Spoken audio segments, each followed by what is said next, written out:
Olá, meu nome é Jussiária, moro em Divisa Alegre, Minas Gerais. Sou uma mulher de cor parda, cabelos encaracolado, castanho escuro, com mechas loiras. Uso óculos de grau, também uso um brinco em formato de coração, tenho um aparelho ortodôntico. Estou trajando uma blusa de moletom preta. Estou na cozinha da minha casa, numa mesa retangular clara, com cadeiras bege claro. Ao fundo, uma parede com cor areia. Meu nome é Maria Jose, sou mulher, tenho 38 anos. Estou vestindo uma blusa verde bandeira. Tenho uma pele parda, cabelos medianos soltos, atrás da orelha. Uso brincos. Atrás de mim tem a parede da minha sala, com uma porta de madeira escura e um pouco acima da minha cabeça, também na parede, eu tenho um porta-retrato. E nós somos estudantes do curso de extensão de educação especial na perspectiva de educação inclusiva e vamos conversar um pouco sobre o desenvolvimento da linguagem, né, e a influência da linguagem, né, na aprendizagem, na construção da aprendizagem. Ao analisarmos a imagem, percebemos que há uma falha na comunicação entre eles. Isso acontece devido ao contexto da palavra mouse, que na língua inglesa significa rato. Já o outro usa a palavra mouse como um programa de computador, um software. Os dois estão corretos se não fosse o contexto da situação, se não observássemos o contexto em que estão. Analisando melhor a imagem, podemos perceber que pelas vestimentas, como eles estão, que eles estão em um local de trabalho, no emprego, numa empresa, e que exige, um linguajar moderno, um linguajar mais formal e um conhecimento maior. Percebemos nisso que a linguagem está além da comunicação, moldando, definindo quem somos, deixando-nos mais conectados, mais ligados de tudo aquilo que está à nossa volta, com a cultura que conhecemos e como enxergamos o mundo, relacionando isso à subjetividade de cada um e ao nosso pertencimento no mundo natural. Exatamente, colega. A gente consegue observar, né, a amplitude da linguagem, como ela vai além da comunicação, quando as palavras, por exemplo, como uau-uau, para uma criança pequena, ela pode significar a imagem, né, simbolizar a imagem de um cachorro, ou para outras crianças não ter esse mesmo significado, significar só o barulho que o cachorro faz. E não a representação do animal em si. Recentemente eu estava falando, né, com a minha turma, e são meninos do 5º ano, e aí eu citei a frase, né, usei dentro de um contexto para a gente pendurar uns cartazes que havíamos feito num paredão que ficava lá fora. E aí quando os meninos ouviram eu falar, né, o paredão, e ficaram sem entender onde é que eu ia pendurar os cartazes, né? Onde é que eu estava propondo que eles pendurassem os cartazes. Porque o paredão, dentro do contexto, dentro da cultura que eles estão inseridos, né, não seria o paredão uma parede grande. Mas eles já associaram, né, já mentalizaram, imaginaram já aquela imagem de um paredão de som e a gente colando lá os panfletos no paredão de som do bairro, da rua deles, enfim. Então, o processamento, né, da linguagem, a linguagem ela se processa de uma maneira que a influência do meio, a influência cultural, ela é bastante significativa. Então, e é exatamente a pessoa que está ouvindo, né, que vai dar o significado para aquilo. Por isso que é algo muito subjetivo. Sabemos que a linguagem, ela é muito importante para o desenvolvimento de uma boa comunicação, né? A linguagem, como espaço de construção, é fundamental na formação do pensamento, da percepção e da interação social. Isso tudo moldando pensamento e a compreensão de mundo, para com que essa linguagem ela se torne efetiva, compreensível, mesmo em contextos diferentes.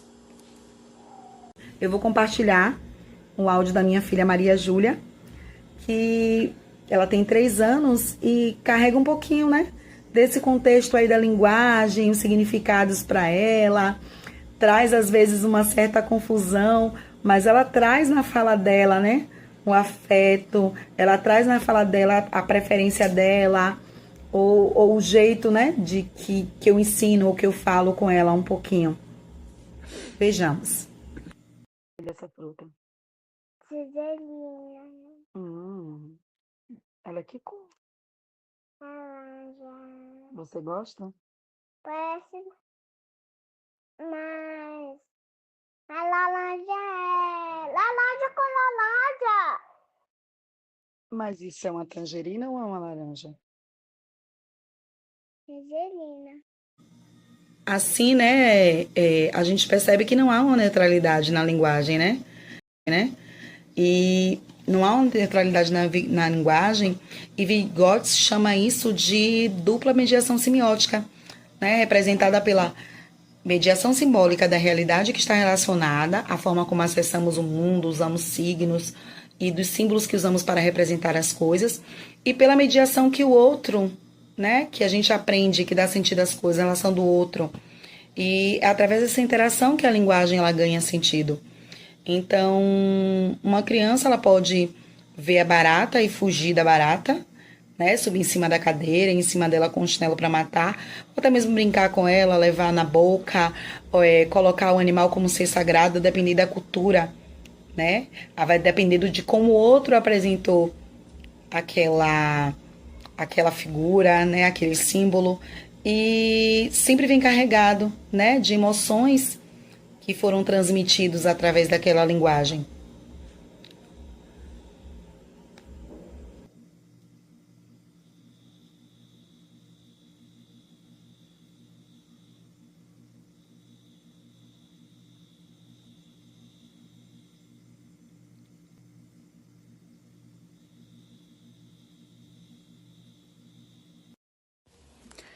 É verdade, Josi. Podemos ver pelo exemplo da palavra natureza, que para os indígenas é vista como algo sagrado, algo santo, onde envolve um contexto grandioso. Já para o não indígena, é algo comum, normal, simples, né? Podemos ver que quando uma criança está conhecendo as palavras, ela não aprende só nomear coisas, objetos, ela também aprende a enxergar o mundo. Quando ensinamos ela a nomear, né, a classificar, a sentir e até mesmo pensar tudo isso a partir da cultura que a cerca. Isso também faz com que ela carregue valores, afetos, o jeito de viver e também de se relacionar com os outros. Isso tudo a gente vê que não é só exclusivo de um grupo. Essas ações, elas também fazem parte de qualquer grupo cultural. E a gente precisa pensar na subjetividade desse sujeito, né? O que ele carrega. Então, não só as crianças com deficiência, mas todo sujeito tem suas formas subjetivas. Por isso que tem que ter esse olhar especial voltado, né, para entender o sujeito, né, dentro da sua subjetividade e a partir daí criar intervenções para que se construa, né, o pensamento, aconteça de fato o desenvolvimento cognitivo daquele indivíduo. Sabemos que a linguagem, ela é muito importante para o desenvolvimento de uma boa comunicação, né? A linguagem, como espaço de construção, é fundamental na formação do pensamento, da percepção e da interação social. Isso tudo moldando pensamento e a compreensão de mundo, para com que essa linguagem ela se torne efetiva, compreensível, mesmo em contextos diferentes. Aí a gente lembra, né, de citar o Vygotsky, que vai falar da ZDP, né, a Zona de Desenvolvimento Proximal, e ele vai trazer muito a questão do papel do outro nessa comunicação, nessa aprendizagem, né, no desenvolvimento potencial do sujeito. Então, conforme a imagem, né, que está sendo colocada aí, vocês conseguem perceber que tem, né, o desenvolvimento real, o desenvolvimento potencial, e tem aí entre um e o outro tem uma zona que a gente chama, né, que Vygotsky vai chamar de ZDP, né, que é a Zona de Desenvolvimento Proximal, que é esse processo que o outro faz com o outro, né, que a pessoa aprende com o outro, hoje vai fazer uma coisa, não faz mais sozinho, agora faz com o outro, para no futuro ele vai adquirir o desenvolvimento potencial e fazer sozinho. Então, é muito do que a gente acredita na educação, muito do que a gente acredita na construção do conhecimento da criança. Então, nós, enquanto educadores, nós somos mediador dessa aprendizagem. Já que a linguagem, ela se processa, ela se constrói a partir das mediações, já que é de fundamental importância, a gente precisa saber valorizar o conhecimento prévio da criança e a gente precisa também pensar, né, que tem coisas que a criança já faz sozinha, ela já aprendeu, é o desenvolvimento real dela, mas ela precisa atingir o desenvolvimento potencial. E mais para ela atingir, o professor ele precisa intervir, ou de repente um outro colega, uma outra criança precisa intervir. Então é nessa interação, é nessa mediação que vai se dar a construção do conhecimento para que o indivíduo alcance, né, essa potencialidade dele. A mesma coisa com crianças com alguma deficiência. Então, é de fundamental importância essa mediação do outro nesse processo, essa interação social. Por isso que a gente fala tanto de inclusão. Por isso que a gente fala tanto de estar com o outro, de oportunizar a criança com deficiência a se relacionar com a outra criança, né? Com outros, né? A usar aquele espaço. Porque tudo aquilo vai favorecer, tudo isso vai favorecer a aprendizagem dos mesmos. Então, podemos observar que o nosso falar, nossas expressões, carregam a nossa história, o que já vivemos, o que já convivemos, onde convivemos, com quem convivemos, né? Nossas raízes. E tudo isso faz com que o nosso jeito ele se torne nossas raízes. E tudo isso faz com que o nosso jeito ele se torna único no mundo bem amplo, né? No mundo assim bem diversificado de linguagem.